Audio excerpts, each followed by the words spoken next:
Dear friends, कैसे हैं आप सब? मुझे उम्मीद है कि आप लोग बहुत अच्छे होंगे। टाइटल पढ़ के आपने जान लिया होगा कि मैं किस बारे में बात करने जा रही हूँ। अपने वीडियो को मैं आगे बढ़ाऊँ उससे पहले मैं एक बात आपसे कहना चाहती हूँ। फ्रेंड्स, अक्सर ऐसा है होता है कि मैं क्राफ्ट के कुछ वीडियोस आपके साथ शेयर कर देती हूँ। कुछ शॉर्ट्स मैंने क्राफ्ट के डाले हैं। क्यों डाले हैं? क्योंकि जब भी मैं कोई चीज़ नई ट्राई करती हूँ तो उसमें मेरा समय लगा होता है। तो जो चीज़ मैंने समय लगाकर बनाई है उसे मैं आपके साथ शेयर कर देती हूँ। मैं जानती हूँ कि मैं कोई आर्टिस्ट नहीं हूँ, मैं बहुत ही बेकार क्राफ्ट बनाती हूँ। लेकिन फ्रेंड्स, जो यूट्यूब पे दुनिया भर के क्राफ्ट के वीडियोस बिखरे पड़े हैं, जिन्हें बहुत ही ज़्यादा टैलेंटेड लोगों ने बनाए हैं, जो मोर देन परफेक्ट हैं। शुरुआत तो उन्होंने भी कहीं न कहीं से की होगी। उनका पहला क्राफ्ट बहुत सुंदर नहीं बना होगा।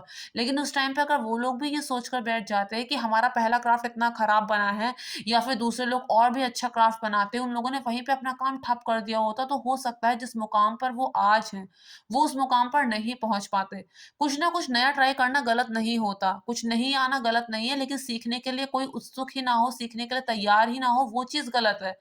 तो मैंने कोई नई चीज़ अगर ट्राई की है तो उसे मैंने आपके साथ शेयर किया है, लेकिन उसका मतलब ये नहीं कि मेरे चैनल का नाम चेंज हो गया या फिर उसका पर्पस चेंज हो गया। मेरा चैनल है लवली तिवारी इन्फॉर्मेटिव। आपके दैनिक जीवन में आने वाली और रोज़मर्रा की ज़िंदगी में जो-जो चीज़ें आप लोग यूज़ करते हैं, जो-जो चीज़ें घटती हैं, जो-जो व्रत, त्योहार, उपवास होते हैं, उन सभी से रिलेटेड जो-जो इन्फॉर्मेशन मेरे पास होती है, जो मैं आपको प्रोवाइड करा सकती हूँ, वो इन्फॉर्मेशन मैं आपको प्रोवाइड कराती हूँ, वो जानकारी मैं उपलब्ध कराती हूँ। इसके अलावा मैंने अगर ऑनलाइन कोई चीज़ परचेज़ की है, तो वो भी मैं आपके साथ साझा करती हूँ। तो डेली पर्पज़ पे जो चीज़ें आप यूज़ करते हैं, जिन चीज़ों की आपको जानकारी की ज़रूरत होती है, वो मैंने आपके साथ शेयर किया है। मैंने देखा है डीआईवाई के बहुत सारे वीडियोज़ होते हैं, उसमें तो लोग बीच-बीच में कुकिंग के शॉर्ट्स भी डाल देते हैं या फिर कोई हँसी-मज़ाक का वीडियो भी डाल देते हैं।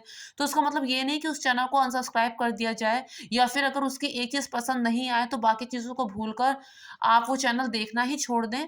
तो फ्रेंड्स, मेरी आपसे रिक्वेस्ट है, आप लोगों के सजेशन का मोस्ट वेलकम है, लेकिन अगर मैं कोई नई चीज़ ट्राई कर रही हूँ, जिसमें मेरा समय लगा है, तो ऑफ़ कोर्स मैं उसे आपके साथ शेयर करना चाहूँगी, तो इसलिए मैं वो शॉर्ट्स डाल देती हूँ। अब मैं अपना वीडियो आगे बढ़ाती हूँ। आप सभी लोग जानते हैं कि 30 जनवरी को संकष्टी चतुर्थी है, जिसे हम तिलकुटा चौथ भी कहते हैं, सकट चौथ भी कहते हैं। इस पर मैं 2 वीडियोज़ पहले भी बना चुकी हूँ। मैंने 2 कथाएँ आपको सकट चौथ की, जो सकट चौथ में हमेशा सुनी जाती हैं, वो आपके साथ शेयर की हैं।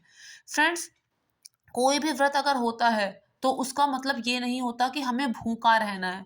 कोई भी व्रत ये होता है तो उसका सबसे पहला और सबसे आखिरी मतलब ये होता है कि उस दिन हमें ज़्यादा से ज़्यादा समय ईश्वर के समीप बिताना है। यानी कि ज़्यादा से ज़्यादा समय पूजा-पाठ में बिताना है।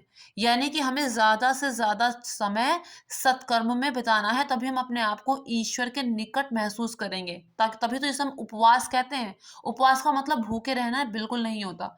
तो मैं बात करती हूँ संकष्टी चतुर्थी के व्रत की। पहली चीज़, ये व्रत निर्जल और निराहार रखा जाता है, तो निर्जल और निराहार ही इसको रखना चाहिए। बहुत से लोग इसे फलाहार भी करते हैं, वो उनकी अपनी मान्यता है और अपनी श्रद्धा है। जितना वो कर सकते हैं उतना करें। ये बात सच है कि बीमार को, रोगी को, गर्भवती स्त्री को छूट होती है, लेकिन मुझे ये बात का बड़ा ताज्जुब होता है कि सर्वसमर्थ होने के बावजूद, स्वास्थ्य अच्छा है, फिर भी लोग इस व्रत को रखने के लिए तैयार नहीं होते, निर्जल निराहार व्रत रखने के लिए। फ्रेंड्स, जो निर्जला व्रत होता है ना, इसे रखने से सबसे बड़ा फ़ायदा तो ये होता है कि हमें जल और अन्न की असली कीमत का पता चलता है।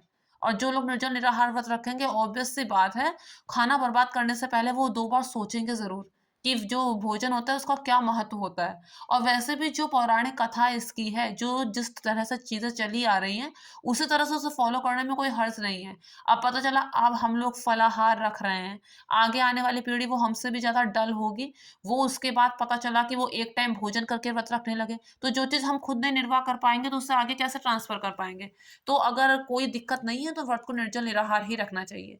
तो जैसा कि मैंने आपको बताया कि जो संकष्टी चतुर्थी का व्रत है, निर्जल और निराहार रखा जाता है। गणेश जी की मुख्य रूप से इसमें पूजा होती है।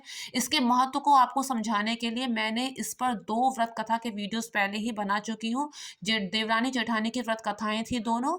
एक में मैंने आपको ये बताया था कि बथुआ क्यों चढ़ाया जाता है गणेश जी में, और दूसरी कथा में मैंने आपको बताया था कि किस तरह से जो लालच होता है, किसी का हिस्सा मारने वाली जो लोगों में आदत होती है, वो किस तरह से अपने लिए ही कष्ट का कारण बनती है।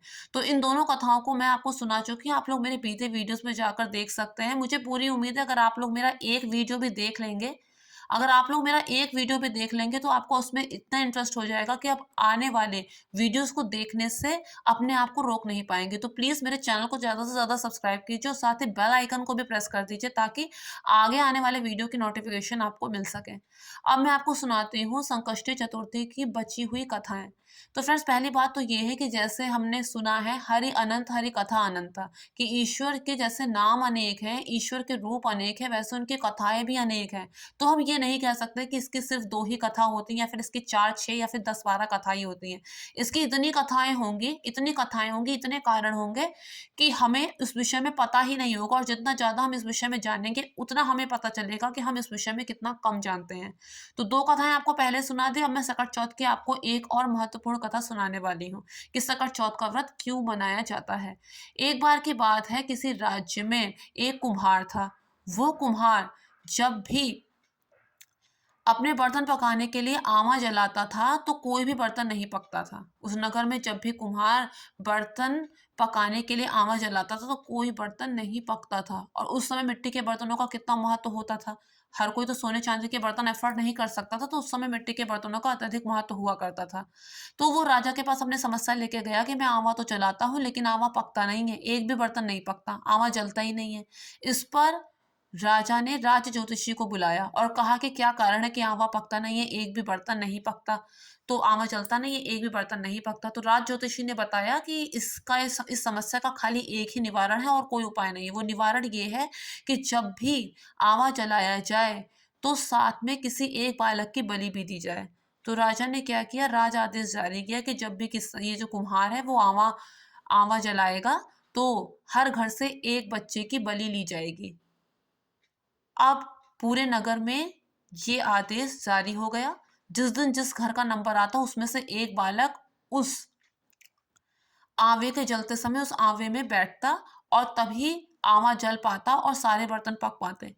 अब इस तरह से जब ये आदेश पूरे नगर में फैल गया तो उसके बाद एक एक करके हर परिवार की बारी आने लगी।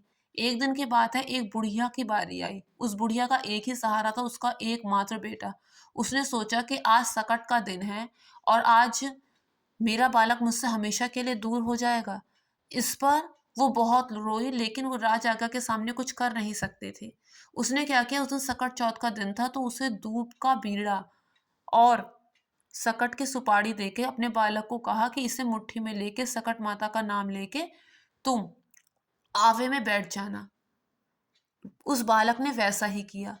लेकिन इससे क्या हुआ कि पहले तो आवा जलने में कई दिन लग जाते थे, लेकिन इस बार आवा एक ही दिन में पक गया। जब अंदर जाके उसे देखा गया तो पाया कि सारे बर्तन तो पक चुके हैं, लेकिन वो लड़का सुरक्षित है। उस लड़के का बाल भी बाका नहीं हुआ।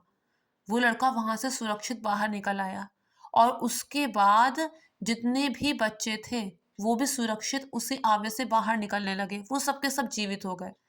तो राजा ने सकट की महिमा को माना और तब से सकट चौथ का व्रत मनाया जाने लगा। इस दिन निर्जल निराहार रहकर माताएं इस व्रत को करती हैं अपने पुत्र की दीर्घायु के लिए, अपने पुत्र की कुशल क्षेम के लिए और उनके मार्ग में आने वाले हर संकट के निवारण के लिए। तब से इस व्रत की महिमा को सबने माना। तो ये है सकट चौथ की एक और कथा जो मैंने आपको सुनाई। अब है सकट चौथ की तीसरी कथा। एक बार की बात है, ये कथा तो आप सभी लोगों ने सुनी होगी कि एक बार की बात है, माता पार्वती जब स्नान करने गईं तो उन्होंने नंदी जी को द्वार पर बैठाया कि किसी को भीतर मत आने देना। लेकिन वो महादेव को नहीं रोक पाए। महादेव वहां पे भीतर गए तो माता पार्वती को इस बात का बुरा लगा कि नंदी ने उनकी आज्ञा की अवहेलना की। लेकिन जब महादेव ने उन्हें समझाया कि वो मेरा सेवक है, वो भला मुझे कैसे रोक सकता था, तो माता पार्वती ने सोचा कि मैं एक ऐसा सेवक बनाऊंगी जो सिर्फ मेरी आज्ञा को ही सर्वोपरि माने। उसके बाद उन्होंने अपने बदन से अपने बदन से मिट्टी को छुड़ाया, अपने बदन में पूरे मिट्टी का लेप लगाया, फिर उस मिट्टी को छुड़ाया और उससे एक छोटे से बालक की प्रतिमा का रूप दे दिया और उसमें प्राण फूंक दिए। उस नन्हे बालक को उन्होंने गणेश नाम दिया। उसके बाद उन्हें मोदक देके और दंड देके द्वार पे बैठा दिया कि कोई भी आए तो उसे भीतर मत आने देना। बालक गणेश ने किसी को भी भीतर नहीं आने दिया। भगवान शिव ने उसे वहां से हटाने का बहुत प्रयास किया, अपने सभी गणों को भेजा, सब देवता उसे समझाने आए, ब्रह्मा विष्णु भी उसे समझाने आए, लेकिन बालक ने अपनी माता की आज्ञा के सामने सबकी अवहेलना की। विष्णु जी का और सभी देवताओं का इस तरह का निरादर देख के भगवान शिव क्रोधित हो गए और क्रोध में आकर उन्होंने त्रिशूल से उस बालक का सिर काट दिया। जब माता पार्वती को ये पता चला तो उन्हें बहुत दुख हुआ और क्रोध भी हुआ। उसके बाद उन्होंने अपना दुर्गा का रूप धारण किया, वो समस्त सृष्टि पर पलटने पर आ गईं। इस पर भगवान शिव ने कहा कि वो उस बालक को पुनः जीवित कर देंगे और हाथी के बच्चे का सिर लगाकर उस बालक को दोबारा से जीवित कर दिया। जिस दिन गणेश जी को ये जीवन दान मिला था, उस दिन से सकट चौथ का व्रत मनाया जाने लगा, जिसके प्रभाव से सभी माताएं इस व्रत को मनाने लगी और अपने पुत्र की दीर्घायु के लिए ईश्वर से प्रार्थना करने लगी। ये थी सकट चौथ की दूसरी कथा। गणेश जी की एक तीसरी कहानी भी है। उसमें ये है कि एक अंधी बुढ़िया होती है, वो गणेश जी की परम भक्त होती है, उनकी बहुत पूजा करती है। एक बार की बात है, गणेश जी प्रकट हो जाते हैं, उससे कहते हैं कि मैं तुम्हारी पूजा से बहुत खुश हूँ, बताओ तुम क्या वरदान चाहती हो। वो कहते हैं कि मैंने कभी इस विषय में सोचा ही नहीं। तो उन्होंने कहा कि जाओ अपने बेटा और बहू से पूछ कर बताओ। वो अपने बेटे से पूछती है तो वो कहते हैं कि तू धन मांग ले। अपनी बहू से पूछती है तो कहते हैं कि पोता मांग ले। अपने पड़ोसियों से पूछते तो कहते हैं तू और कितने दिन जिंदा रहेगी, तू अपने लिए आंखें मांग ले। फिर उसके बाद जब गणेश जी दोबारा उसके सामने प्रकट होते हैं, कहते हैं सोचा तूने क्या मांगेगी मुझसे। तो उसने बोला कि 9 करोड़ की माया दो, निरोगी काया दो, मेरे मुझे आंखें दो, नाती दो, पोता दो। जब वो ये सब चीज़ें माँग लेती और अंत में मोक्ष दो। जब वो ये सब चीज़ें माँग लेती तो गणेश जी कहते हैं, बुढ़िया माँ तूने तो मुझे ठग लिया, लेकिन जो-जो तूने मुझसे माँगा है वो सब तुझे मिलेगा ज़रूर। तब से गणेश चतुर्थी का व्रत मनाया जाता है। तो फ्रेंड्स ये थी गणेश चतुर्थी की तीसरी कथा।